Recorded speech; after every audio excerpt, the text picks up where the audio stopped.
4401 4402. இன்னுமாடா கொண்டக்கல்ல என்ற? சீக்கிரம் சீக்கிரம், அஜரத்து வர நேரம் ஆச்சு. அத்தா, எதுக்கு 4444 கொண்டக்கல்ல? யாரும் என்னையா சாப்பிட போறாங்க? டேய், இது சாப்பிட இல்லை, நம்ம கடையில் வியாபாரம் இல்லை. வியாபாரம் கொட்டுன்னு கொட்ட சலாத்து நாரியாவதை ஏற்பாடு செஞ்சுருக்கேன். சரியாக 10 மணிக்கு அஜரத்து வந்துடுவார். அட, இதுக்குன்னு தெரிஞ்சுதான் நான் எண்ணிருக்கவே மாட்டேனே. அது சரி, சலவாத்து நாயாவதுனா வியாபாரம் கொட்டுன்னு கொட்டுமா? யாரு சொன்னா? நான் தான் தம்பி சொன்னேன். அஸ்ஸலாமு அலைக்கும் அஜரத்து. நான் தான். இன்னைக்கு நம்ம கொடிமரத்தெரு முக்கில் இருக்கிற புஷ்பா ஷாப்ல கூட்டம் கட்டி ஏறுதுன்னா அதுக்கு காரணம் யாருன்னு நினைச்ச? அரசாங்கம். அதான் கிடையாது, எங்க அஜரத்து ஃபாத்தியாவதி திறந்து வச்சாரு.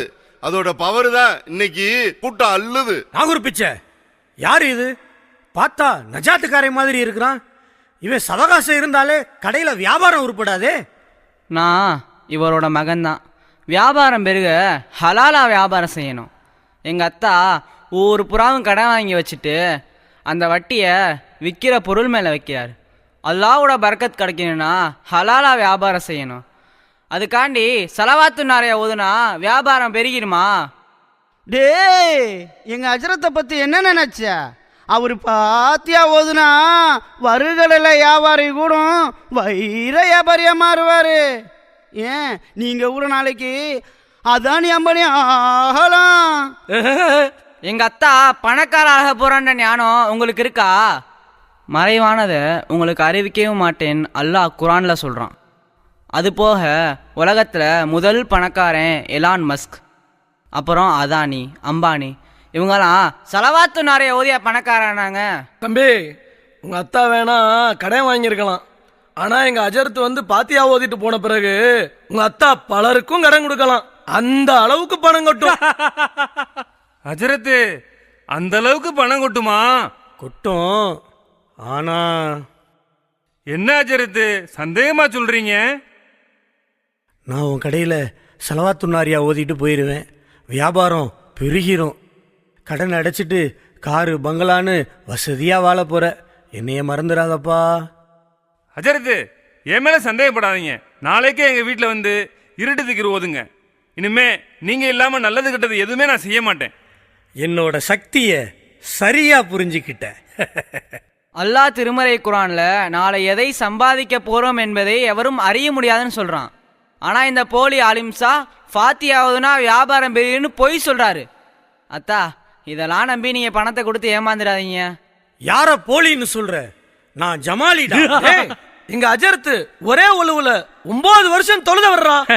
எங்க அஜரத்து ஒரே காயத்துல 15 ஜூசி ஓதி தொழுத வரடா. அஜரத்து வாங்க, அஜரத்து போவோம். இந்த கடையில கோடி ரூபா கொடுத்தாலும் சலவாத்து நாரியா ஓதக்கூடாது. வாங்க போவோம். அஜரத்து 25,000 ரூபாய். போங்க. அஜரத்தோட கோவ பார்வைக்கு ஆளாயிட்டா உன் கடை நாசமா போயிரும். அஜரத்து, அவன் கிடக்கான் பொடி பையன், நீங்க ஓத ஆரம்பிங்க. நீ என்னுடைய ஃபாத்திகாவுடைய அருமை தெரியாம பழிச்சு பேசுற. இந்த ஷைத்தான் இங்க இருந்தா வியாபாரம் எப்படி உருப்படும்? முதல்ல இவனை இங்க இருந்து விரட்டுங்க. டே, சும்மா இருடா. அஜரத்து, இவனை விரட்டி விட்டுட்டா உங்களுக்கு டீ காபி போண்டாலாம் யாரு வாங்கிட்டு வருவா? அப்போ அவன் இருக்கட்டும், அப்பதான் நமக்கு போண்டா கிடைக்கும். ஆமா, லா யஜூசு கடி இல்லா குடி. என்ன சொல்றீங்க? லா எஜூசு குடி இல்லா கடின்னு சொல்லணும். அதாவது கடி இல்லாம குடி இல்லையா, திங்கிற மாற்று. இதை கூட சரியா சொல்ல தரல, ஓத வந்துட்டீங்க. ஆமா, அதான் சரி. எல்லாருக்கும் டீ போண்டா சொல்லுங்க. சரி சரி, எல்லாருக்கும் போய் டீ போண்டா வாங்கிட்டு வாடா. விதத்தான காரியம் செய்ய வந்தவங்களுக்கு நான் போய் டீ போண்டா வாங்கிட்டு வரணுமா? சரி, வரேன். என்ன ஒரு மாதிரியா போறேன்? என்ன யோசனை? பேசினபடி 25,000 ரூபாய் கொடுங்க. மன்னிச்சிருங்க அஜரத்து. சரி சரி, பணம் கையில் ஏறிடுச்சு. வாங்க தொழில ஆரம்பிப்போம். நல்லா கவனிச்சுக்கங்க. 4444 தடவை செலவாத்தும் நாரியா ஓதுறதா இருந்தா குறைஞ்சது 10 மணி நேரமாச்சு ஆகும். ஆனா நாம 3 மணி நேரத்துல ஓதி முடிக்கணும். அது எப்படி அஜரத்? அதுதான் நம்ம அஜரத்துடைய டெக்னிக்கு. நம்ம ஓதிக்கிட்டு இருக்கிறப்ப 1 மணி நேரத்துக்கு ஒருக்கா டீ தண்ணின்னு கேட்டு அஜரத்து ஏதாவது குழப்புவார். அந்த நேரமாக பார்த்து 2 கை நிறைய கொண்டக்கல் எள்ளி போட்டுறணும். அப்படி செஞ்சோம்னா சரியா 3 மணி நேரத்தில் ஓதி முடிச்சிடலாம். சரிங்க அஜரத், இன்னைக்கு சலவாத்து நாதியா நம்ம நல்லா ஓதிடுவோம். ஓதிருவோம். ஆமா ஆமா, ஆரம்பிச்சிருவோம்.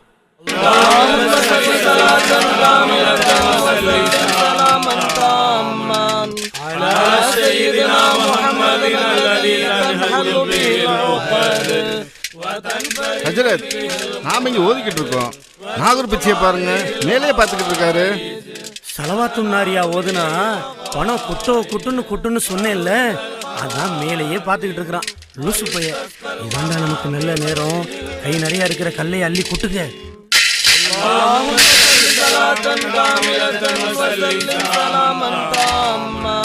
ஹஜரத், 1 மணி நேரம் ஆச்சு. நாகூர் பிச்சை நம்மளே பார்த்துக்கிட்டு இருக்கு. டீ வாங்க போனவன இன்னும் காணோம். கொஞ்சம் தண்ணியாவது கொடுங்க.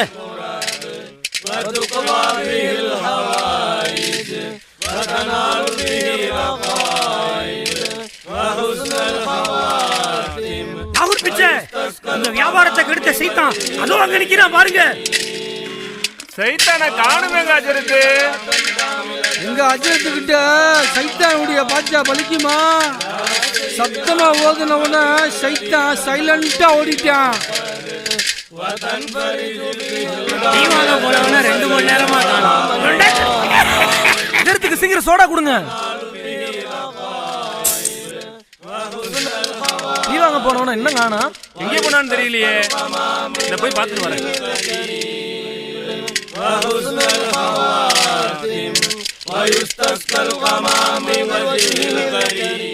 அல்ஹம்துலில்லாஹ், அல்லாஹ்வுடைய கிருபையால சலவாத்துன் நாரியா நல்லபடியா ஓதி முடிச்சாச்சு.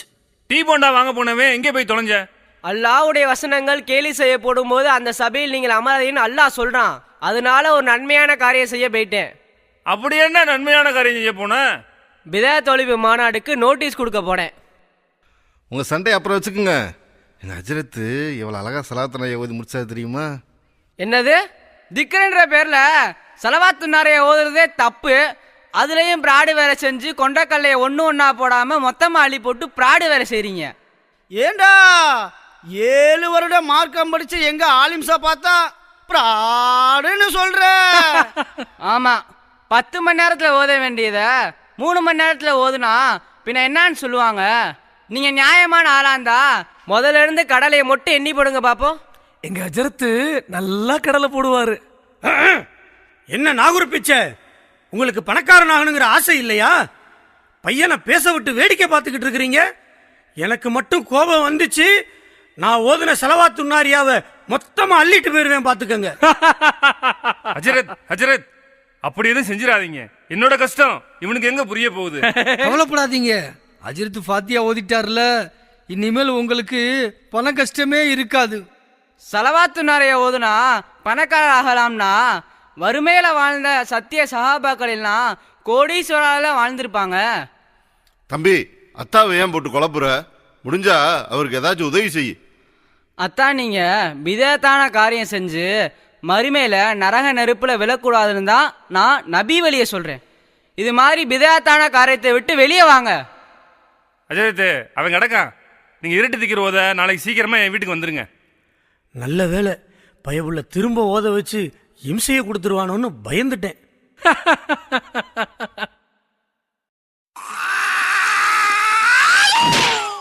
அஜரத்து வராரு, அஜரத்து வராரு, அஜரத்து வராரு. அஜரத்து இப்போ வலது பக்க சைத்தான விரட்டுறாரு. அஜரத்து இப்போ இடது பக்கோட சைத்தான விரட்டுறாரு. அஜரத்து இப்போ மேல் பக்க சைத்தான விரட்டுறாரு. அஜரத்து இப்போ பின் பக்க சைத்தான விரட்டுறாரு. அஜரத்து இப்போ எல்லா சைத்தானுமே சங்கிலே போட்டு மிதிக்கிறாரு. வாங்க அஜரத், வாங்க. உங்க பாதம் எங்க வீட்டுல பட்ட நேரம் அந்த அவுளியாக்கள் எல்லாம் குஷியாயி என்ன சொர்க்கத்திற்கே கூட்டிட்டு போயிரு அஜரத்து. கட்டாயம் கூட்டிட்டு போவாங்க. சரி, உனக்கு நான் எந்த அவுளியாவை வர வைக்க? புரியலையா? இப்போ நம்ம ஆத்தங்கர ஃபாத்திமாவை வர வைக்கிறதா இருந்தால் 5000 ரூபா ஆகும். அதே நம்ம ஏர்வாடி இப்ராஹிம் ஷாவை வர வைக்கிறதா இருந்தால் 10000 ரூபா ஆகும். இல்லை நம்ம நாகூர் ஷாவுல் அமீதை வர வைக்கிறதா இருந்தால் 10000 ரூபா ஆகும். இல்லைன்னா நம்ம அவுளியாக்களுக்கெல்லாம் தலைவராக இருக்கிற முஹையத்தீன் அப்துல் காதிர் ஜீலானியை வர வைக்கிறதா இருந்தால் 50000 ஆகும். அது என்ன, அப்துல் காதர் ஜெயிலானிக்கு மட்டும் 50000 ஹஜ்ரத்து? நாகூர் பிச்சை, ஒரு பேச்சுக்கு ஆத்தங்கர ஃபாத்திமா பஸ்ஸு பிடிச்சி உன்னை பார்க்க வர்றதா இருந்தால் எவ்வளவு செலவாகும்? 500 ரூபா ஹஜ்ரத்து. பக்கத்தில் இருக்கிற ஃபாத்திமா உன்னை வந்து பார்க்கறதுக்கே 500 ரூபா ஆகும்னா, பகதாதுல இருந்து வர்ற நம்ம முஹையத்தீன் அப்துல் காதிர் ஜீலானிக்கு 50000 ஆகாதா? அல்ஹம்துலில்லாஹ், சரிதான் ஹஜ்ரத்து. அது மட்டும் இல்லாமல் நான் 1000 தடவை அழைச்சாதான் அவர் வருவார். ஹஜ்ரத்து, இருந்தாலும் ஏதாவது பார்த்து கொஞ்சம் குறைங்க. நான் மார்க்க விஷயத்தில் ரொம்ப கராரான ஆள். இது வரைக்கும் யாருக்காகவும் குறைச்சதில்லை. இருந்தாலும் நீ என்னுடைய ரெகுலர் கஸ்டமர் ஆகிட்ட, உனக்காக குறைக்கிறேன். அதுவும் ஒரு தடவை தான் குறைப்பேன். அதுக்கப்புறம் குறைக்க சொல்லி என்கிட்ட நீ கேட்கக்கூடாது, சரியா? அல்ஹம்துலில்லாஹ், ரொம்ப சந்தோஷம் ஹஜ்ரத்து. சீச்சி, வீட்டுக்குள்ள லாரியில் அடிபட்ட சொரிநாய் நுழைஞ்சிருச்சு. எங்க எங்க? நான் ஒரு பிச்சை, நான் உனக்காக கஷ்டப்பட்டு குறைச்சிருக்கேன். ஆனா உன் பையன் என்ன லாரியில் அடிபட்ட சொரிநாயின்னு சொல்லி கேவலப்படுத்துறான். ஹஜ்ரத்து, அவனுக்காக நான் உங்ககிட்ட மன்னிப்பு கேட்டுக்கிறேன். ஒரு 45000 ரூபா வாங்கிக்கங்க ஹஜ்ரத்து. அறிவில்லாம பேசாத. கேவலம் 5000 ரூபா காசுக்கு ஆசைப்பட்டு பகதாதுல இருந்து வர்ற நம்ம முஹையத்தீன் அப்துல் காதிர் ஜீலானிய வாசலோட நிக்க வச்சிடாத. அவர் வாசலோட திரும்பி போயிட்டா நீ எப்படி சொர்க்கம் போவ? அவுளியாவே வந்து சொர்க்கவாசியான்னு சொல்ல முடியாது. அல்லாஹும் ரசூல்லாவும் காட்டியபடி வாழ்ந்தாதான் யாரும் சொர்க்கம் போக முடியும். சரிப்பா, நாங்க போறோம். நீ உன் பையன் சொன்னபடி கேட்டு நட. ஐயோ ஹஜ்ரத்து, அந்த மாதிரி மட்டும் முடிவெடுத்துறாதீங்க. நீங்க கேட்டபடி 50000 ரூபா தந்துடுறேன். நீங்கள் திருந்த மாட்டீங்க. இன்னைக்கு இதுக்கு ஒரு முடிவு கெட்டுறேன். அஜரத் ஒரு முடிவு எடுத்தா மாத்த மாட்டாரு. ஹஜ்ரத், கோச்சுக்காதீங்க. நம்ம நாகூர் பிச்சைக்காண்டி திக்ரு ஓதுங்க. சரி வாங்க. டேய், சரியா திக்ரு ஓத ஆரம்பிச்சு 15வது நிமிஷத்துல நான் ராகத்தை மாத்துவேன். அப்ப நீ குதிரை மாதிரி 2 தடவை கணக்கிற. இப்ப இல்ல, அப்புறமா நீ உன்னோட 2 கையையும் எடுத்து மாவு இருக்கிற தாம்பாளத்தட்டில் அச்சு பதிச்சிரு. மிச்சத்தை நான் பார்த்துக்கிறேன். சரிங்க ஹஜ்ரத். சரி, இருட்டு திக்கிற ஓத ஆரம்பிக்கலாம். விளக்கெல்லாம் அமத்துங்க. முஹையத்தீன் அப்துல் காதிர் ஜீலானி, அப்துல் காதிர் ஜீலானி, முஹையத்தீன் அப்துல் காதிர் ஜீலானி, அப்துல் காதிர் ஜீலானி, முஹையத்தீன் அப்துல் காதிர் ஜீலானி, அப்துல் காதிர் ஜீலானி, முஹையத்தீன் அப்துல் காதிர் ஜீலானி, அப்துல் காதிர் ஜீலானி, முஹையத்தீன் அப்துல் காதிர் ஜீலானி, அப்துல் காதிர் ஜீலானி, முஹையத்தீன் அப்துல் காதிர் ஜீலானி, அப்துல் காதிர் ஜீலானி, முஹையத்தீன் அப்துல் காதிர் ஜீலானி. பகதாது நாயகமே, இந்த அடிமையுடைய அபய குரலை கேட்டு பகதாதுல இருந்து நேர்லயே வந்துட்டீங்களா? என்னது? சொல்லுங்க நாயகமே. ஆஹா, அல்ஹம்துலில்லாஹ். நாகூர் பிச்சை, நீ சொர்க்கத்துக்கு போறதுக்கு பகதாது நாயகம் பரிந்துரை பண்ணிட்டாருடா. அங்க பாருடா, எவ்வளவு அழகா சிரிக்கிறாரு. ஐயோ, போயிட்டாருடா. ஹஜ்ரத்து, அப்துல் காதர் ஜீலானி எங்க இருக்காரு? இதோ பாரு, அவர் வந்துட்டு போன குதிரையுடைய கால் தடத்தை. இவ்வளவு நேரம் இங்கேதான் இருந்தாரு, இப்பத்தான் போறாரு. சுபஹான் அல்லாஹ், அல்ஹம்துலில்லாஹ்.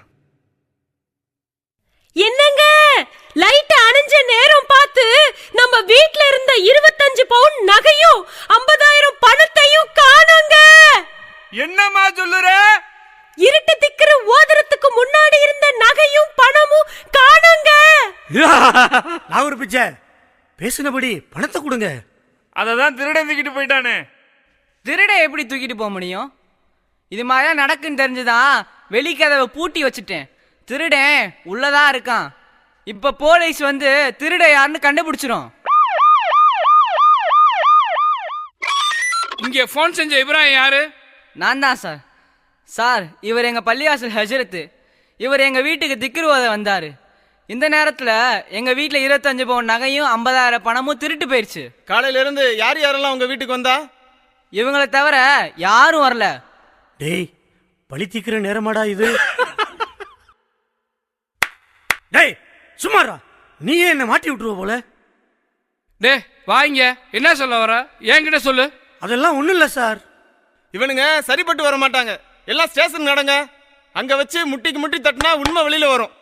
ஐயோ சார், நாங்க எதுவும் பண்ணல. அதை பத்தி தான் அஜயத்துக்கிட்ட சொன்னேன். ஆனா அவர் மேலையும் பழி போட பயமா இருக்கு. பயப்படாத, யாரா இருந்தாலும் எங்க கிட்ட சொல்லு, நாங்க கவனிச்சுக்கிறோம். சார், இவன் ஒரு லூசு சார். யோ நீ சும்மா இரு, அஜர்தன் பாக்குறேன், நீ சொல்லு. சார், நாங்க இருட்டுத்துக்கு ஓதும் போது ஒருத்தர் வந்தாரு. யாரது? கான்ஸ்டபிள், அட்ரஸ் நோட் பண்ணு. அவரை பிடிக்கணும். எல்லா செக் போஸ்ட்லயும் சொல்லி அலர்ட் பண்ணணும். சார், நான் ஒரு உண்மையை சொல்லவா? சொல்லு. அப்துல் காதர் ஜீலானி இங்க வரவே இல்லை சார். என்னது? அப்துல் காதர் ஜீலானி வரவே இல்லையா? நீங்க தானே அஜிரத்து கொஞ்ச நேரத்துக்கு முன்னாடி வந்தாருன்னு சொன்னீங்க. வந்தாரா வரலையா? சார், எங்க அத்தா பொய் சொல்லல. அப்துல் காதர் ஜெயிலானி இங்க வந்ததுக்கு ஆதாரம் இருக்கு. இங்க பாருங்க, அவர் குதிரையில வந்துட்டு போனதுக்கு குதிரையோட கால் தடம் பயஞ்சிருக்கு. யோ என்னையா இது? எங்க கிட்ட விளையாட்டு வேணாம். இப்ப உண்மையை சொல்ல போறீங்களா இல்லையா? இல்ல ஸ்டேஷன் நடங்க. சொல்றேன் சார். இவர் இருட்டு திகிரு ஓத எங்களை கூப்பிட்டாரு. மொஹிதீன் மௌலுதுல 1000 தடவை அழைத்தால் தான் வருவேன்னு எழுதியிருக்குது. அதை வச்சு இங்கே திக்ரு ஓத வந்தோம். மொஹிதீன் அப்துல் காதர் ஜீலானி வந்துட்டு போன மாதிரி ஏமாத்துறதுக்காக மாவு தட்டில் 2 கையையும் அச்சு பதிச்சு இவரை ஏமாத்தணும். எங்களை மன்னிச்சிருங்க சார். ஓ இதான் மேட்ரா? மொத்தத்தில் இங்க என்னதான் நடந்துச்சு? சார், நானே உண்மையை சொல்லிடுறேன், நீங்க கோச்சுக்க கூடாது. சார், எங்க அத்தாவை இந்த ஹஜ்ரத் ஏமாத்தி நேற்று சலவாத்து நாரைய ஓதுறேன்னு 25,000 பிடுங்கிட்டாரு. இன்னைக்கு 50,000. இப்படி ஊர் புறாவும் ஆன்மீகத்தின்ற பேர்ல இருக்கிறத அம்பலப்படுத்ததான் பணமும் நகையும் திருடு போனதா நானும் எங்க அம்மாவும் சேர்ந்து நாடகம் போட்டோம். ஏன்பா போலீஸுக்கு ஃபோன் போட்டு நீ உங்க அத்தாவை திருத்துறதுக்கு பதிலா உங்க அஜரத்துல சொல்லி திருத்தி இருக்கலாம்ல? கான்ஸ்டபிள், உங்களுக்கு விஷயமே புரியலையா? இந்த அஜரத்து தான் இவங்க அப்பாவை ஏமாத்திருக்காரு. சார், நாகூர் பிச்சை இருட்டு திக்ரு ஓதுனதுக்காக 50,000 ரூபா தரணும் சார். அதில் ஒரு 10% எடுத்துட்டு மிச்சத்தை வாங்கி கொடுங்க சார். கொஞ்சம் இருங்க, சொல்றேன். சார், 50-50 தர்றேன் சார். என்னது 50-50யா? அப்ப நானே உங்களுக்கு விருந்து வச்சிடுறேன். ஆஹா, அரசாங்க செலவுல 6 மாசத்துக்கு உங்க எல்லாருக்கும் விருந்து கன்ஃபார்ம். கொஞ்சம் இருங்க. ஐயா சொல்லுங்கய்யா. ஆமையா ஆமையா, நகர் பீச்சை வீட்டில் தான் இருக்கோம். ஐயா இங்க நகைப்பணம் எதுவும் திருட்டு போகல. டேய் வாங்கடா சரிங்க, போயிருவோம். ஹஜரத் இருக்க காசை வாங்கிட்டு போயிருவோம். டேய், ஆ, அந்த சரிங்க, இன்ஸ்பெக்டர் சரிங்க. சொன்னதை நீங்க கேட்கல. ஆ, சரிங்க. அவன் நம்ம எல்லாரையும் உள்ள வைக்கிறதுக்கு பிளான் பண்ணிக்கிட்டு இருக்கான்டா. இப்பயே வந்தீங்கன்னா சரியா. நம்ம எல்லாரும் வீட்டுக்கு போயிடலாம். சரியா, சரியா. இல்ல நம்ம எல்லாரும் ஜெயிலுக்கு தாண்டா போகணும். தம்பி நீங்க சொல்லுங்க. சார், இஸ்லாம் ஒரு எளிய மார்க்கம். மனிதன் கேட்டதை தர அல்லாஹ் இருக்கான். ஊடாத இந்த அவுலியா ஹஜ்ரத்து மாதிரி இடைத்தரகர்கள் தேவையில்லை. மனிதனுக்குரிய வழிகாட்டுதலை நபியல் நாயகம் ஸல்லல்லாஹு அலைஹி வஸல்லம் அவர்கள் காலத்திலேயே நிறைவடைஞ்சிருச்சு. இது மாதிரி மார்க்கத்தின் பெயரால் புதிதாக உருவாவது அனைத்தும் பிதாத்து. இந்த பிதாத்தை ஹஜ்ரத்துமார்களும் அறியாத மக்களும் அறியதான் வர பிப்ரவரி 5ஆம் தேதி திருச்சியில் பிதாத் ஒழிப்பு மாநாடு தமிழ்நாடு தௌஹீத் ஜமாத் நடத்துது. நல்ல விஷயமா இருக்கே. இந்த மாதிரி மாநாடு நடத்தி மக்களிடம் விழிப்புணர்வு வந்தா இந்த மாதிரி சீட்டிங் எல்லாம் நடக்காது. தம்பி நாங்களும் மாநாட்டுக்கு வரலாமா? கட்டாயம் வாங்க சார். டேய் வாடா இங்க. நான் வரமாட்டேன். இந்த போலீஸ் எனக்கு விருந்து வைக்கிறேன்னு சொல்லியிருக்கு. ஏய் யார் இது? அப்பல இருந்து சிரிச்சுக்கிட்டே இருக்கான். இவரு எங்க அஜரத்திட்ட சலாவத்து நாரியா இருட்டுக்கு ஓதி சொத்தை பறி கொடுத்தவர். இன்னமும் எங்க அஜரத்து மேல பைத்தியமாவே இருக்காரு. ஐயா சரியா, உடனே அங்கே போகிறேன். கான்ஸ்டபிள் வாங்க போவோம். அத்தா, நடந்ததெல்லாம் பார்த்தீங்களே, ஏதாவது புரிஞ்சுச்சா? மகனே இப்ராஹிம், எனக்கு அவுலியாக்கள் பேரால் நடக்கிற ஃப்ராடு, பித்தலாட்டம் எல்லாம் புரிஞ்சு போச்சுப்பா. இன்னைக்கிலிருந்து நான் ஏகத்துவ பாதையில் பயணிக்கிறேன். இந்த பித்தகத்து ஒழிப்பு மாநாட்டுக்காக உன்னோடு சேர்ந்து பிரச்சாரம் செய்கிறேன். வாப்பா போவோம்.